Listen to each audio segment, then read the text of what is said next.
Hi everyone, welcome to Writes for Women for the January featured author episode. I thought since this is a whole new format and look for Writes for Women, I might take the chance each week to give you a little bit of an update on my own personal writing journey and let you know what's happening in my writing world. So first of all, if you weren't aware, I have a new release which is called All We Dream, and it's actually a second edition of Essie's Way, which was my second published book released in 2013. And I managed to get the rights back for Essie's Way from my publisher and decided that since I had actually felt that it was a bit of a rush job, that I had a pretty tight deadline with that first version, I really wanted to revise it and to do the story justice and to spend some time, I guess, lengthening the plot, giving it a little bit more depth. And it was really great to hang out with Miranda and Essie, the characters who are in the book, and Esther, the older version of Essie. And it's been a real joy to actually get that revised and with a beautiful new cover, which is this one, All We Dream. And I'm so happy with the cover. It's getting great reviews. And if you've read Essie's Way, you might not want to read the new version again. It is the same story, essentially. It's just tightened up a lot. I feel like the language is a lot better, stronger, since, it was 7 years since I wrote the first version. And it definitely is a much stronger ending with some new scenes and just to round the story out a little bit more and to give the story and the characters more resolution. So that's what I've been up to. That came out last week. And I was lucky enough to have a very small celebration with a select group of writing friends due to COVID.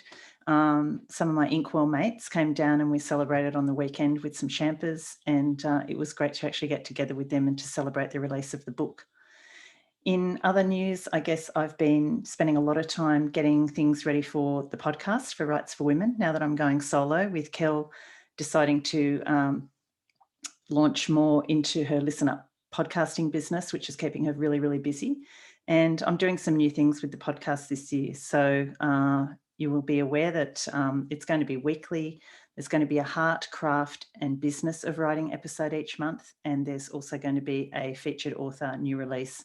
And then on the months when there's 5 Fridays in the month, I'm going to have an Ask Pam Anything, where you can actually send me in some questions if you're a Patreon supporter.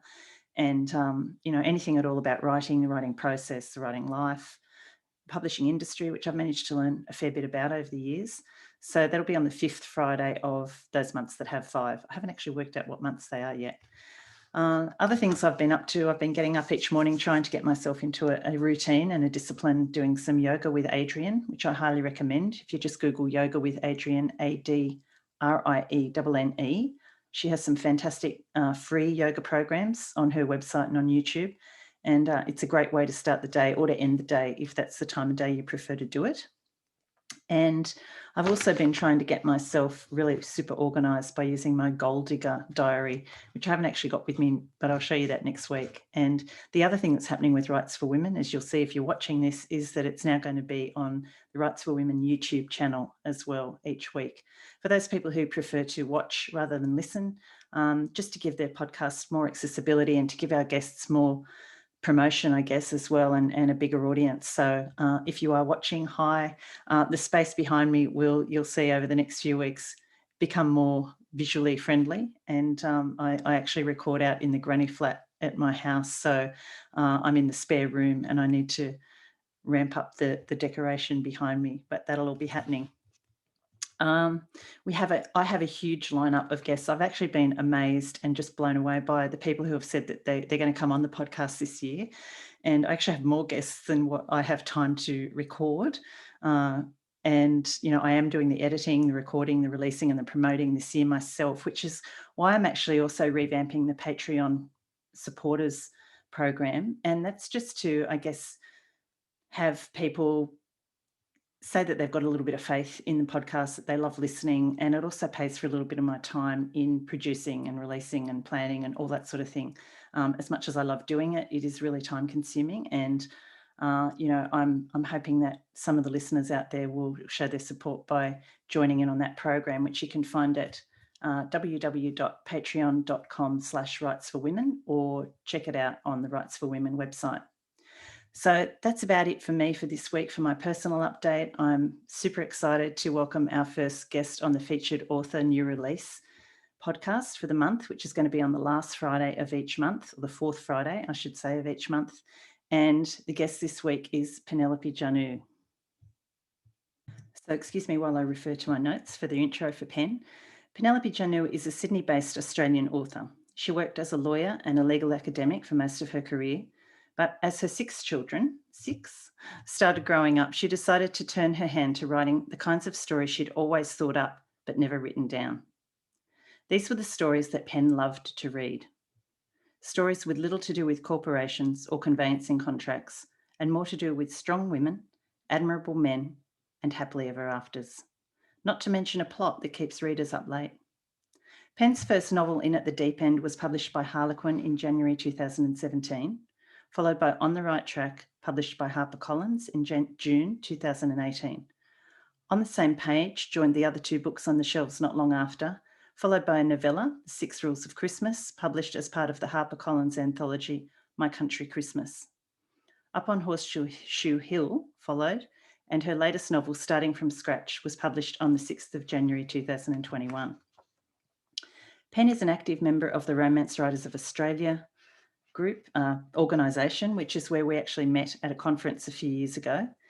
And she's also part of the Inkwell group, the writing group that I'm also a member of. And I'm really privileged to have Pen as a writing partner and a writing buddy. And she's someone that always will give you some honest feedback on your work and is hugely encouraging as well. So it's a great pleasure to be chatting to her on the Convo Couch today.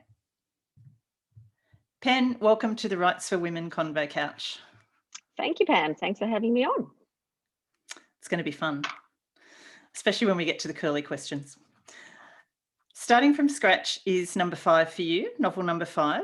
It's a rural romance set in Horseshoe Hill, and it's where your last book was also set. It features Sapphie Brown, a local school teacher, and Matts Laarkin. Hope I've got that correct. Good. Who's a childhood friend of Sapphie's, and he arrives in Horseshoe to give Sapphie a warning of some kind. But can you give us a little bit more of a spoiler-free summary of what the book's about? Well, I think it is one of those classic books where a man walks into the room. This man, this Sapphie knows from her childhood, or their shared childhood. So they were very, very close when they were growing up. They were best friends. Lots of different issues happened. I won't give spoilers, but particularly with Sapphie's family, and they became estranged. So she hasn't seen Matts for about 9 years. And then he appears again. And this time, obviously, they're both adults now. He's 30, she's going on 28. He comes back into her life, not only as her ex-childhood friend, but also he's involved with an environmental organisation, an international one, and she's the chair of the local Horseshoe Environment Committee. So it's in that context that they have a lot of interactions that they're basically forced together, and over the course of the novel, they work out not only what happened in Sapphie's past, but they work out a way forward in their relationship too. Yeah. Nice summary, no spoilers, well done. So I actually read this book in a few sittings, and when I sat down today to actually prepare for our chat, I thought, what were the things about the book that really grabbed me and the things that I loved? So in no particular order, they were Sapphie herself, the character, who I was really drawn to, and I think because she does have that difficult past and things that I love a nice flawed character with a lot of conflict. And she's got her absolute heart of gold, of course. Then there's the fabulous setting of Horseshoe Hill. We've got a wonderful cast of support characters. There's the environmental themes, the sexual tension that you draw so beautifully between Sapphie and Matts, and the stunningly beautiful descriptions, which we're going to talk about as well. But I thought we might start by focusing on each of these things in turn. And starting with Sapphie, she does have a fairly turbulent family history, and I know we can't go into that too much because we don't want to spoil it for potential readers. But in general, how do you feel that past for Sapphie has impacted on her character now, when we meet her in the storyline, and how she develops as the plot unravels? Okay, that's a nice question, Pam. Oh. Look, it's something I actually always think about, because with a number of my heroines, they often do have traumatic past, that maybe a loss of a parent, or somebody who's been really special to them, or something's happened in their past. And so I really take care, because by the end of the novel, I like to write romance, and I like a nice uplifting ending, but I want it to be realistic as well. So there are certain scars that loss and sadness and so on, lack of trust, you carry into life. But particularly in Sapphie's case, she had a particularly bad time in her teenage years, but in her early childhood, until she was, 10, 11, 12, she had a very happy upbringing. She had the absolute love of her mother, even though her mother has troubles Mm. later on. She loved her absolutely. Her grandmother loves her all the way through her life, well into her teenage years. Her father is obviously difficult. He's not someone she can trust, and that continues on through the novel. But certainly Sapphie knows what love looks like. I suppose she knows what the love of family is. She knows what friendship is. And a lot of that she takes with her, with all her wounds, obviously, to Horseshoe Hill. And so she can be a good friend, and she can care about people who are suffering troubles like she has in the past. And she sort of brings that into her life, I think, in Horseshoe Hill. The complication is Matts, I suppose, because he's the one who comes in, and he was tied to her childhood. He was tied to those happy times, but he was also tied to those very unhappy times. And so that's why he's a particular complication. And he's probably that complication she hasn't really had to face until he does come to Horseshoe Hill, and they begin to work together on the committee. Mm. Yeah. And as this isn't giving anything away, because I'm pretty sure this is in the blurb from memory, but she's someone that likes to give second chances to people and to people Mm, generally. And I think mm. that's partly because she herself, I think, feels like she's had a second chance at life at Horseshoe Hill. Would you agree with Mm. that? Oh, exactly, because she was, in a foster child relationship. So she came to Horseshoe Hill as a foster child, and that was her second chance. And as one of the characters later on in the book, and I had to write about 50 odd thousand words. I was halfway through before I realised it. But one of the characters, the elderly farmers in the book, says to her, well, some people start out where they're supposed to start out. Other people, they end up where they're supposed to belong. And with Sapphie, that is it. That is in that smaller community. That is where she feels safe and comfortable and loved and appreciated, because she can contribute to that community. Yeah, for sure. And as you mentioned, it's one of the other characters that says that to her. And you do have this in all your books, but I really felt it a lot in this particular book, this wonderful cast of sort of support characters, which I guess is a feature of those small town, romances, or small town, that rural fiction thing, is having the community, the sense of community. And that's Mm. very much part of starting from scratch, isn't it? Yeah. Well, that's partly why I love to write rural as well, I suppose, because you do have that condensed community. A lot of people in my novels, I have had a few fathers that have been not very nice fathers, and my father is an absolutely delightful man. But and when I think about it, a lot of the characters are like Gus in Starting from Scratch. He's my dad. Yeah, I can say so much of him where he's sort of very firm about his own views on things, but he's a very fair man. He's an honest man.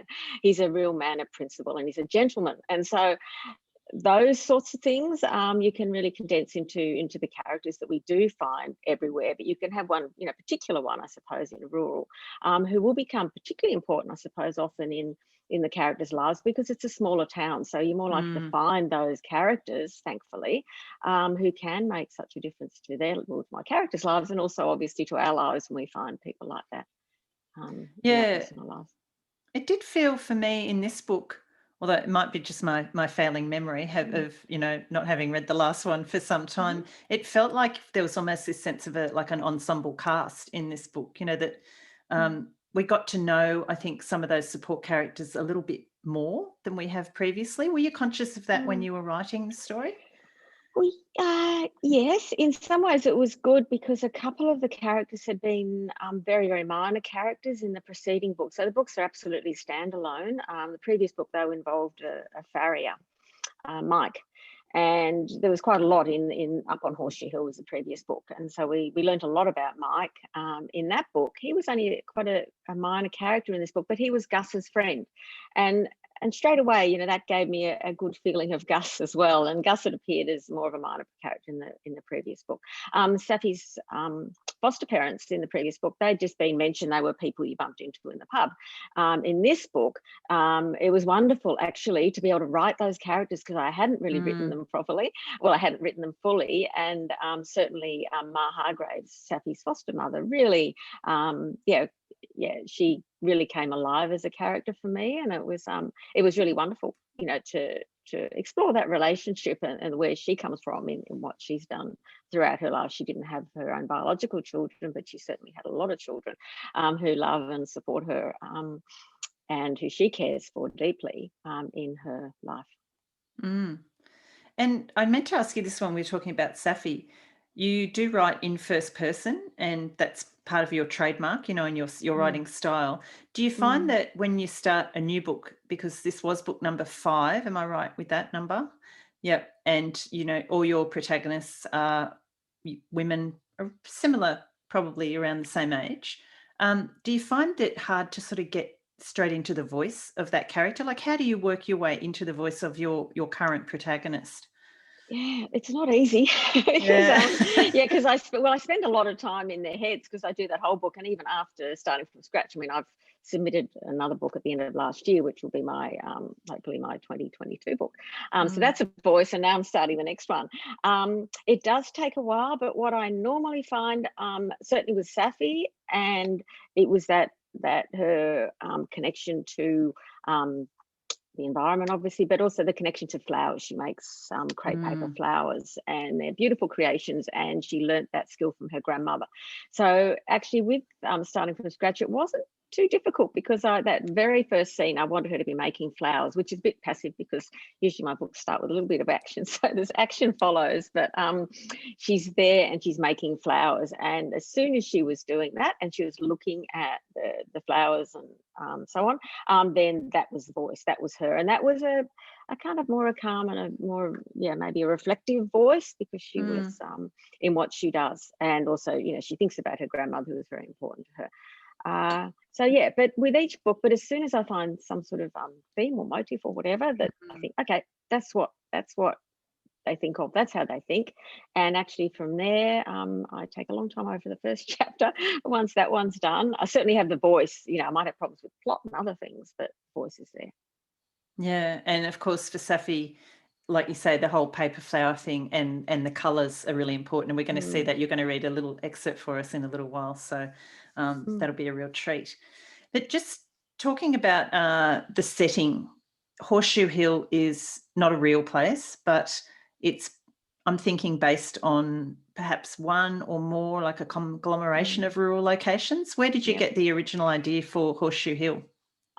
Yeah, very much so. My family, particularly when the children were younger, now they don't want to come with me anymore, but we used to go on extended farm holidays, and one particular farming family we got to know very well, and we stayed on their view. They had 2 houses on their properties, and we'd stay with them. And so there were good times and bad. There were times where there was so much grass and hay and paddock and everything was thriving, and there were times that, you know, the farmer's loading his sheep up on the truck and selling them, and they were very hard times.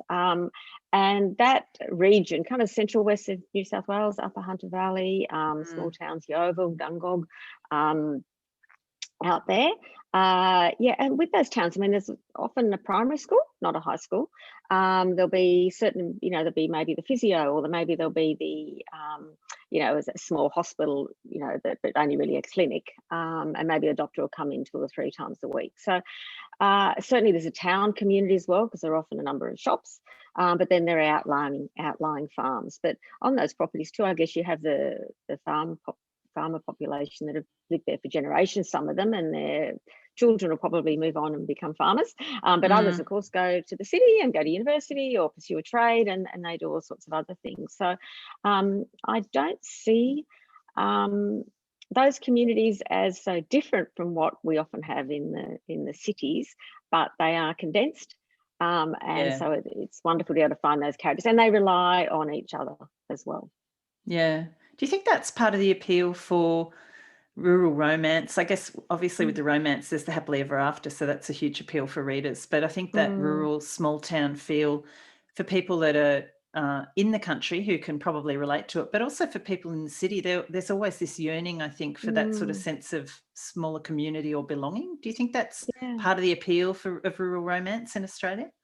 Oh, definitely. I think so. And obviously terrible things happen in rural communities just as they do in the city. And that can even, that it's smaller in proportion sometimes, but that has a terrible impact on the community. So I think in both communities, we suffer loss and grief and hope and joy and all those other things. And but yeah, certainly writing rural, I'm really interested in character and character development, and I'm really interested in the environment around us. And so Yeah. rural for me is a wonderful opportunity to explore both of those things. So I don't, I'm not a farmer, I don't live in the land, and my characters are invariably not farmers, because I don't know that it's my place to write that. But certainly as far as the usually, the speech pathologist and the teacher and an environmentalist. So yeah, I think of characters which certainly fit in those environments, but it's their interactions with the others in the environment that interest me too. Yeah, and I know that you always do a lot of research, into those different aspects of the story. If you've got a character who's a speech pathologist, you always make sure that you speak to a speech pathologist about how their occupation works and things like that. Is that part of the job, I guess, that you enjoy doing, that research side? Yeah, I do. I really do. And I just try to make sure that I get it right. Also, though, but I am a bit of a writer that I just have to sit down and write the book, because it's all about the relationship between the characters as well. So I do tend to, while I have with starting from scratch, I did a lot of research into the wetlands area in the Macquarie Marshes, which is a real place, which is a couple of 100 kilometres north of Dubbo. That was research, and then I do a lot of fact checking and so on afterwards with the people who know those things. And sometimes it's a bit tricky, but luckily people are very generous in that way. I found I had with my novel a couple of novels ago, On the Right Track. It was again chapter 1. I'd started, and the Golden, the main character there, her father's ashes were sprinkled under the ghost gum, which was in there on their property. And I'd written a lot of stuff around this ghost gum. There were possums in it, there were this, there were that, had all sorts of stuff around this ghost gum. I went to fact check, and just there are very few ghost gums in New South Wales. Okay. Yeah, and so what we often think of as a ghost gum is actually a grey gum, and the grey gums can have all different shines. But then if you see a very, very, very white, very pale tree at night, you think, oh, isn't that lovely? No, it's not a ghost gum. But I found this wonderful scientist. He was an ex-CSIRO, and he spent his whole life on seeds and propagation and Australian native plants. And it was wonderful, because there are the cats. So he was telling me, well, in this particular botanic gardens, a couple hundred kilometres away from where my property was, there's a ghost gum there, and there's a ghost gum here. And so in the end he said, don't worry, you can have your ghost gum. And so he just gave me the area. He said, if it was planted here, if it was planted when it was a certain age, so a seed rather than a sapling or whatever, said, no, that's okay, that will be all right. So I was really relieved, because I really wanted that ghost gum, but I had to find a way to get that. I couldn't have written it knowing that it would have been an unusual thing, I guess. Yeah, make it really authentic. Yeah, I love that. I love that about your writing. And you mentioned the environmental theme in this book. It does delve quite deeply into the destruction, or not the destruction, the degradation, I guess, of the marshlands and the effect of climate change. And Matts, of course, has come partly to work on that. Can you tell us a bit more about that? Yeah, I knew about this. It's Matts. I have working for the Ramsar Secretariat. There's this international document that's called a Ramsar Convention, which is basically related to protection of wetlands internationally. So countries put forward their wetlands and say they are of international importance, and the Ramsar Secretariat does what it can, I guess, to support each country's work in supporting wetland environments, because wetland environments are absolutely critical to our environment. I know we think about rivers and we think about streams. Wetlands were often seen as sort of marshy areas. What can you do with it? Let's drain the marshes, or let's drain the bog. I mean, a marsh or a wetland is just a shallow body of water, so it can be a bog or a marsh or whatever. And so it's only really, well, particularly in the last sort of 20, 30, 40, 50 years, these wetlands are just disappearing from all over the planet, and they really act like a sponge in many ways, but they do take a lot of water. And it's easy to see, okay, we need water for the town, or we need water for irrigation, or we need water for different other projects, or, and so then rivers are dammed.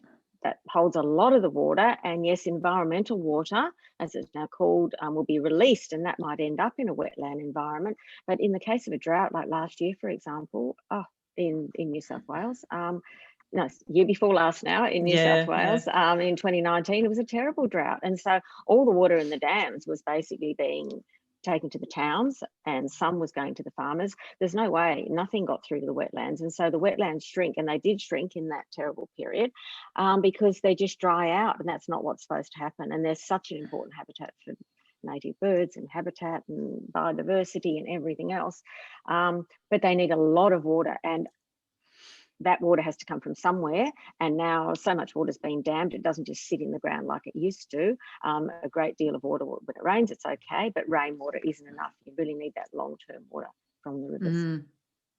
So again, were those things that you sort of, because I know you're all about intuitively writing the story and really getting the story down, were those things that you went back and filled in the gaps on your knowledge later and then filtered back into the story in your subsequent drafts? Well, I did a lot of research before I did. I knew about the wetlands, and I knew that Sapphie and Matts were going to the wetlands, and so I knew what was going to happen, and certainly in Matts coming in the first place was sort of talking about the wetlands and how important they are. So I did a certain amount of the factual research. I mean, so much of that gets pulled out of the story because it's only an element of the story. The wonderful thing, by the time I have the character's voice, though, which is Sapphie's voice in her colour, she was really into many vibes of the wetlands, because they're all to do with the colours of the wetlands, the smells, the taste, all her senses. That was so important. And so she was learning about the wetlands, which is a nice way for me to do it, I think. I hope it worked in the book, because then she was someone who said, yes, we need the river for the town, and we need, water for, the farmers. But really that appreciation by the end of the book too. And it wasn't that it was an argument with Matts at all, or with the environmental side, but just really learning, I suppose, that what's good for the wetlands is good for all of us in the country towns, and obviously in the cities as well, because we're relying on our natural environment everywhere. And it's woven beautifully into the story as, part of that whole plot line, around Sapphie and Matts. As you say, it's not, that area isn't so much of a conflict area for them. We save that for other parts of the story. But another element, we're both horsey people, and horses feature in most of our books, I would say. And I did delve into the whole equine therapy thing in Cross My Heart, which you've also delved into in Starting from Scratch. And Sapphie actually organises the whole equine therapy program for the town. So can you talk a little bit about that? Yeah, no, it was really actually interesting, Pam, because I know I read your Cross My Heart, and I was, so as we do as authors, obviously if another author's written in that area, and you think, oh my goodness, I hope I've got it right in mind, because I've sort of done the draft in that. And it was really interesting because we took sort of looked at two different aspects of it in some ways, because I think the way you looked at it in your beautiful book was, and you can explain it much better than I can, but it was just really within the person themselves, just dealing with the horses, and that brought out various memories and so on for the characters there. With my Equine Therapy, which is another way in which it's used often, with children who might be have anger management issues, or have all different sorts of issues. Horses, of course, sense that anger, or sense anxiety, or sense tension, and so then the horses will only have anything to do with some youth suffering those problems if that person is calm and quiet and so on. And with the younger children who might have development issues, or issues with ADHD or so on, then it's just really learning, well, if it's difficult sometimes to, for sort of reading faces on what might frighten somebody and what might not. With a horse, it's very evident, that, yes, the horse will just stand quietly while you groom and so on, but if the horse isn't comfortable with you, then that won't happen. So it was, it's a fascinating area. And I think most people who, well, often horses lovers of horses or dogs or cats or whatever, we all know there are certain times when, gee, it's nice just to be with an animal, you know. We feel a certain sort of inner peace as a result of dealing with them. Yeah, that comfort, and as you say, the way that they help you to regulate your emotions and that sense of peace that they can bring. So that was a really interesting part of the sort of background story, which I enjoyed as well. And then from the opening scene, there's a very strong sense of, well, not the opening scene so much, but when Sapphie and Matts actually do meet for the first time in the storyline, you do get this very strong sense of sexual tension that you then develop throughout the book. And a recent review, I believe, has actually compared some of your sex scenes to Bridgerton. So there you go. There you go. Yeah, look, I do. I mean, it's funny. I mean, that's. I mean, I'm a romance author and I love that getting together of the characters, and I do write, you know, some sex scenes. It's not at all, it's all part of the character development for me. My characters, they talk when they have sex, and that's really useful because often they say things that they wouldn't say unless they were, or not necessarily just having sex, but having, you know, whether it's a touch of a hand or whether it's a bump of an elbow or whether it's, you know, somebody's hug, you know, they're hugging, or whether it's a kiss. Those sorts of scenes really, I think they really are important for character development, and I guess I use them in that context. With Sapphie, it was lovely because she sees colours all over the place, so, you know, sex in that way. I hadn't really thought of it, but yeah, that was quite nice, just, you know, for her to have that intensity of emotion, I suppose. But I'll take the Bridgerton sex. That's fine. Absolutely. So there are people, if you love Bridgerton and those sex scenes in Bridgerton, grab a copy of Starting from Scratch. And then, of course, there's the beautiful descriptions, which I referred to earlier. And as you mentioned, a lot of that is centred around the way Sapphie sees the world, and she's a very sensory person. She perceives the world through colours and flower making. And the opening is absolutely just draws you in. And I was going to ask if you could read a little bit from that opening for us. Excuse my flat Australian tones. So, chapter 1. Most people see colours, but sometimes I think that I see them more clearly. I've worked at the long timber bench at the farmhouse for the past 2 hours, pressing crepe paper petals into shape so they're ready to form into flowers. Gomphobium grandiflorum, large wedge pea. The petals, in 4 shades of yellow, are lined up neatly in rows: saffron, lemon, amber, and gold.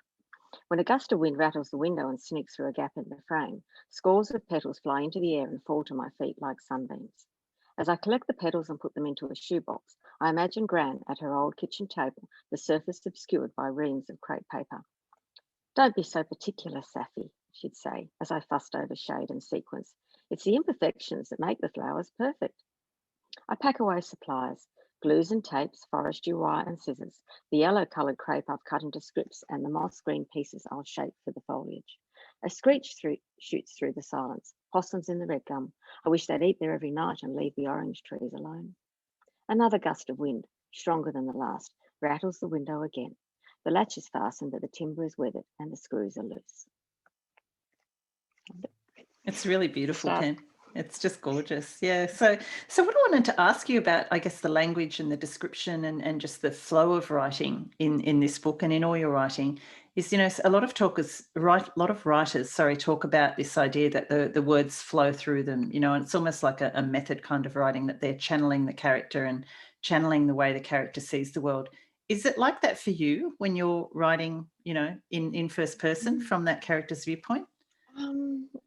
Oh, it sounds wonderful. No, I think it's really hard work. I just have to sit down and I just write, and I write a paragraph or a sentence, and if it doesn't sound right, I do have a certain rhythm to the way I write. I think if it doesn't have that rhythm there, then I just rewrite it until, okay, then I get a paragraph and I think, okay, that sounds right. That's got a certain rhythm. And then I write another paragraph and do it all again. Yeah. Unfortunately, sometimes I think, gee, the story's not going in that direction. And I remember very clearly that I may well have spent 6-7 hours on a few paragraphs. But then I think now, after having written a few books, I think, oh, well, that showed me that wasn't the right direction.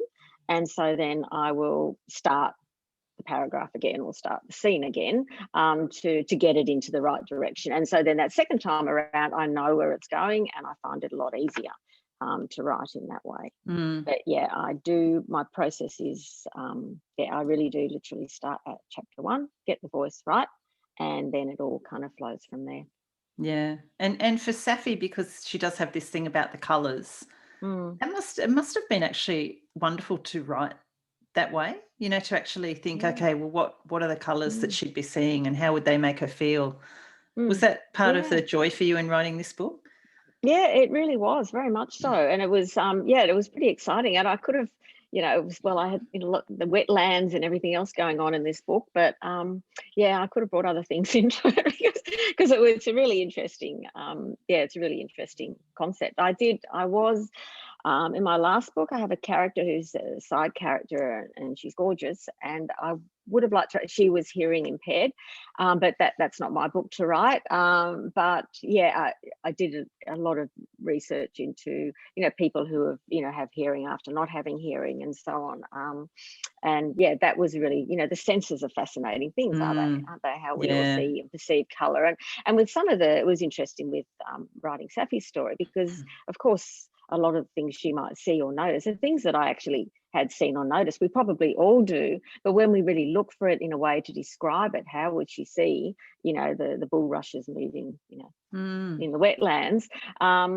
We know what we see, but then actually when you're writing the descriptions, I was writing it in her voice, and so then she would see certain colours, and of course we are doing that too. We just don't have to write it down and describe what we're doing.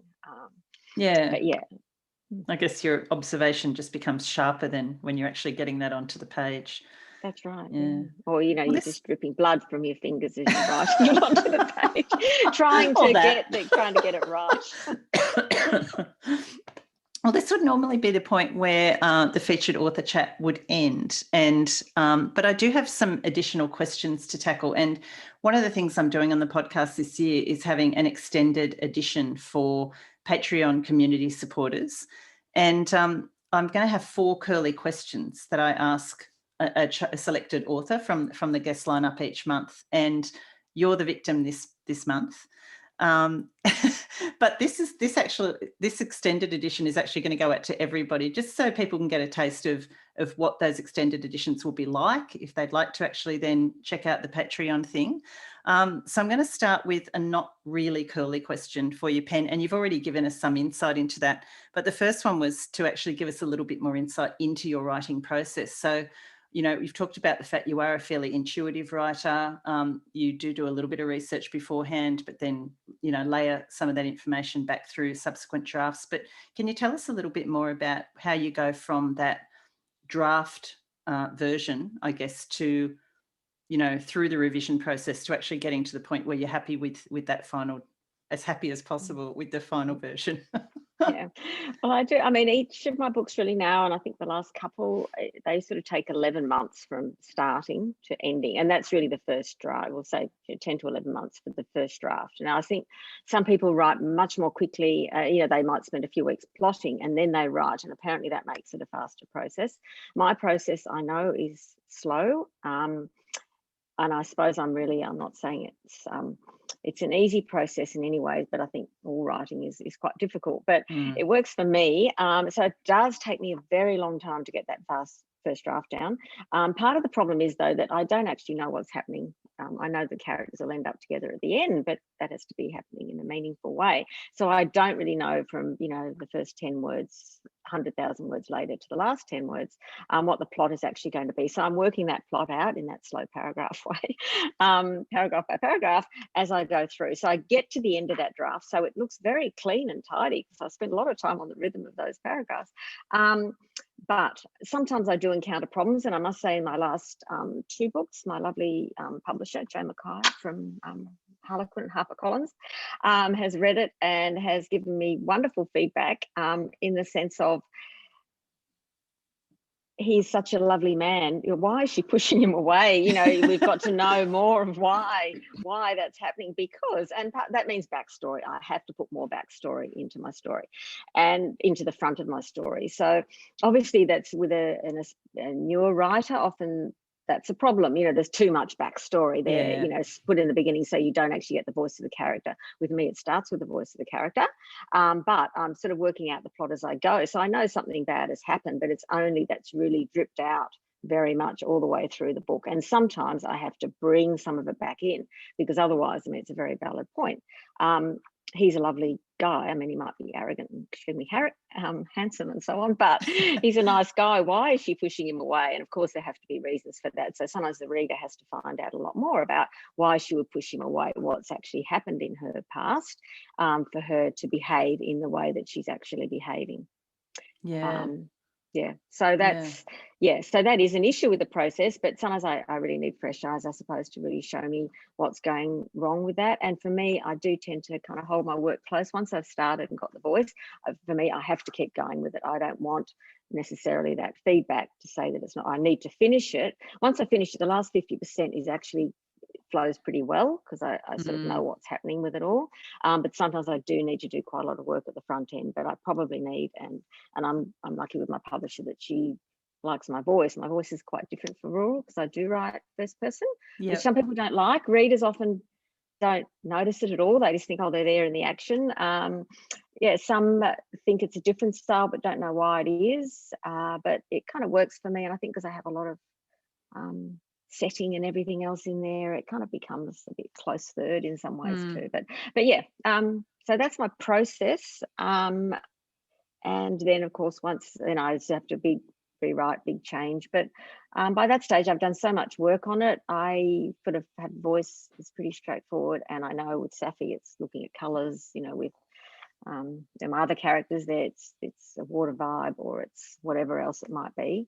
So I get back into it quite quickly once I know where the story should be going, or should be strengthened, I guess. And that's what we all want, isn't it? To write a really good story that readers will like. It is. And just as a little addition to that particular question, I know that you do revise it. So you're intuitive in terms of you don't plot the whole thing, but you do revise as you go, don't you? You revise scenes as you go. Yes, I do. And I really, if I think a certain direction isn't working, and I just know, I don't know, I'll sit at the desk all day and I'll write something, and I should be happy. I've written 500 words or 2,000 words or whatever it might be today. But I basically sleep on it, and then I tend to know the next morning, no. And so then I just have to put that aside, and I'll use some of it. Not the words as much as I just know that, no, it's got to go in a slightly different idea. And I do find it, and you of course will know, and all the writers out there will know, that sometimes it is just changing a little bit, once we've actually got the story down and the plot down, and we know our characters well. I don't want my heroes to come across as mean or nasty or unkind. They can be shy, or they can be abrupt, or they can have broken hearts, and that might make them appear in a certain way. But if I get feedback that they're seeming something different than that, then it's not so hard, to notionally anyway put a tear in their eye at a certain point in the story, or to explain, with starting from scratch. Matts has always loved Sapphie, and he's continued to do so. But she's pushed him away for so long. But that is his hurt and so on. And because it's first person, you can't actually, we're seeing it from her point of view. Yeah. And so then sometimes there are certain things that, little clues that the reader needs to have to show that, my goodness, it's, he really does care about her, and there's hope here. Very good. We could talk about that all day, but let's get on to curly question number 2, just a little bit wavier. What's your pet peeve about the publishing industry in general terms? I'm not asking you to, throw any knives at anyone. Or look, I think on the whole, I'm traditionally published, and that works for me, or it has worked for me. And look, and I've been lucky. I was well in my 50s before I started writing creatively. And I was picked up relatively quickly by a traditional publisher, and that kind of suits me. Things like the social media and all that, I had none of that in my, I was a lawyer, I was a solicitor, I was a legal academic for many years, and I wasn't comfortable with that. I'm getting, now I sort of know I'm just, a bit daggy, late 50s, and that's what I am. That's all good, but it's hard, you to have that public face, I guess. So for me, the traditional publishing route worked well, and I was one of the lucky ones. So it's, but I know publishers often are looking for something that sells, or something that's sold before. I must say that that wasn't me in some ways. So I was really lucky to be picked up. I mean, just writing in first person. My first book, In at the Deep End, which was published by Harlequin Mirror, and I had a lovely quirky cover, and it was positioned as a romantic comedy. That didn't sell well at all. Now, thankfully, it's found its audience, and people love that book. When they do read it, my readers now, they go back and it's quite funny because it was the one that didn't sell, but lots and lots of people enjoy it now, and they found it through my other books. But I suppose I could have easily been dumped by the publisher after that first book, which didn't sell well. Luckily, my publisher sort of had liked my voice, and that was lucky. And so then she was, prepared to back me for the next one, which was On the Right Track, which did really, really well. The funny thing was that, one of the hero in at the Deep End is the twin brother of the hero in On the Right Track. They're standalones, but that just shows, doesn't it? It's one was very climate oriented, In at the Deep End, but basically was set in a small community, a beachside community, and I think it has many of the characteristics of my later books. But it was my the plain baby. You look at it and you still love it. You love it desperately, but the readers didn't necessarily love it. But now they open the books, open the cover, and hopefully they find it. But that's so. Look, I haven't done the self-pub thing, the hybrid. I think I've got some wonderful writing friends who have had so many fantastic opportunities as a result of doing that. And that's wonderful. And it's wonderful because then so many more books can be discovered that wouldn't have been discovered going through the traditional route. And I think that's particularly, often the case in romance as well, because romance readers are a lot of romance readers are avid readers, and they keep reading and reading and reading. And if they find a voice or an author that they enjoy, they'll read many books, and maybe shorter version books, and it's a wonderful way. It's wonderful that more readers are able to find those stories through different routes to publication. Yeah, very true. The next question, curly question number 3, is about reviews. Do you read them? How do you deal with negative reviews? And do you think that authors should write reviews, or what are your thoughts on authors writing review for other authors? What do I think of reviews? Look, it's lovely to get a nice one, but as a writer, I think we all know, the writers out there, that 10 nice ones pretty much are knocked over by one not nice one. Look, I do. Sometimes you have to see the reviews because you're tagged in a review, and you don't necessarily want to be. And so that, that'll bring you, or someone does a lovely review, and that'll take you, the link will take you to Goodreads and say, thank you for that. You want to read it because it's a nice review, and they've tagged you and said how much they've enjoyed the book. So you go to Goodreads, and then, then you might see something you don't really want to see, and that's not such a nice review. I don't even mind if it's a review that they haven't engaged in my book. That's okay. Some people are mean, and I think that's just another hen in me. I hate nothing worse than people just being mean. Don't be mean, with my children, almost and with just for the sake of it. Just don't. It just sometimes it's just mean. I mean, with and usually people quite like sexual tension in my books and everything, and but I had one review. This was quite a while ago, and this was I've written one more pure romantic comedy on the same page, which I loved writing. A lot of fun writing, but it was a romantic comedy, and I think reviewers in romantic comedy are a bit tougher in some ways than often in rural fiction, and I found that just for other books I've seen that I've loved as a romantic comedy, and some people are more critical about, and I think that's just a sense of humor. Some people, of course, we all have different senses of humor, but if people are reviewing rom-coms, I think sometimes if it's not their humor, they just say, this is terrible writing. And anyway, it was one of those reviews where I said, well, and she said something like, well, the writer writes like she's never had sex. And this is a good read. And I felt like I've had 6 children. That's right. 6 children. What more does she want?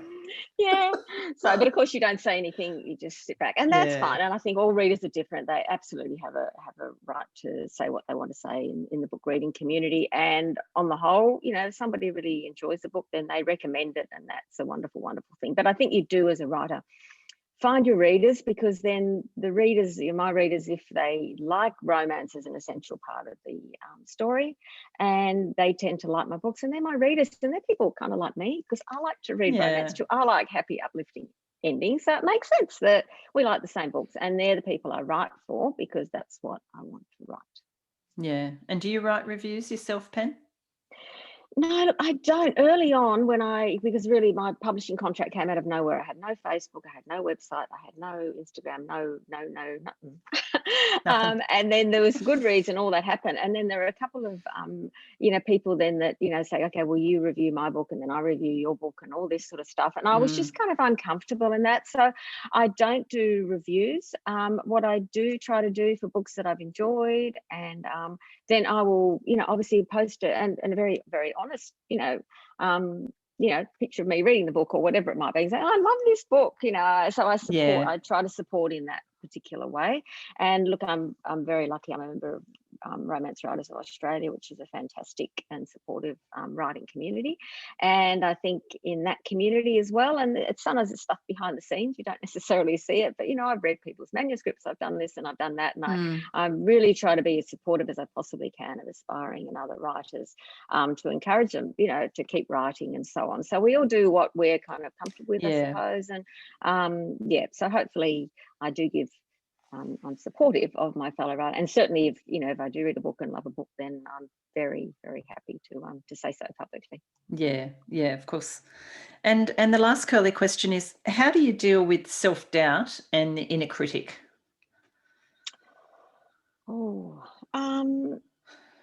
Yeah, well, there's a lot of that. That's just straight on the reviews question, isn't it? It is. Yeah, look, it happens to, and I tend to think whenever you're starting a new book, you think, oh my goodness, I can't do this again. And then you find the voice. And I think with me, really, I once I really get into a story, I have to finish the story. And of course, my next two books are contracted with HarperCollins as well. So look, they hopefully, well, at least I know the publisher will read them, which is, a leg up in the first place. Yeah. And so they next, the one I've written and submitted last year, and then the one I'm writing now.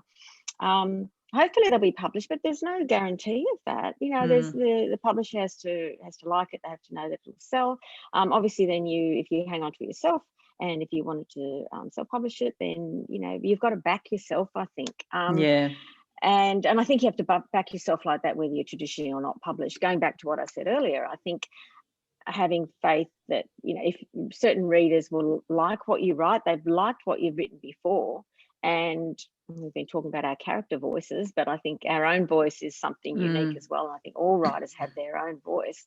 And so I think if you have written a story, if you've published a few books, and while there's pressure that the next one should be as good as or better than or whatever, or different or whatever else it might be, is there, I think it's that voice. There is something in your own in our own voice as writers, which is appealing to other people as well, and that's what makes us writers. And it is a job too, and I think we just have to, often with writers, with me now, it's a job. I've sort of gone from one job to another job, and I have to sit down and do it. So if I finish the book, otherwise it's never going to be published.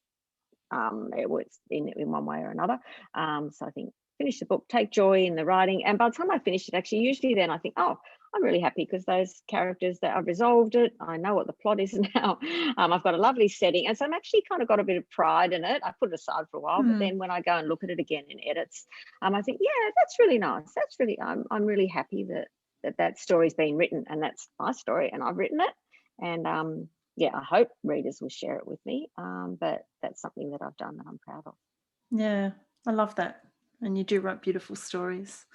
Well, that's the end of our curly questions. And listeners, that's a little taste of what we'll be doing and what I'll be doing in the 4 curly questions segment. And that'll be once a month at the end of one of the interviews. So each month I'll select one guest and throw the curly questions at them. It might be the featured author of the month, or it could be somebody else in the lineup, just someone that I think would be great to hear some of those type of responses from. So Patreon supporters will then get the whole version, like the complete version, including the curly questions in their inbox each month. And as I said, you can go to patreon.com/Writes4Women to find out more about that.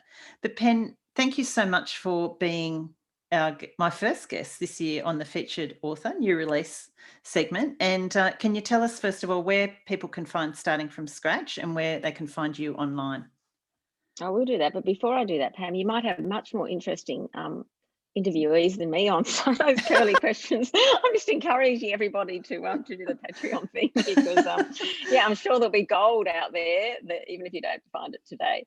Where can you find me? Now I do have a website, so just www.penelopejanu.com. All my books and everything else are there. I'm on Instagram, Penelope Janu Writer. I do my best on Instagram, and on Facebook, yeah, Penelope Janu Author. I think on Facebook. So yeah, readers can find me there. Love to hear from readers. Love to hear from writers. And Starting from Scratch is online, available online and bookstores. Yes, yeah, it's everywhere. Yeah. It's kind of sold out at a few places, which is Fantastic. good. But yeah, hopefully it'll be back on the shelves again soon. So yeah, and it's in ebook, pen, and print?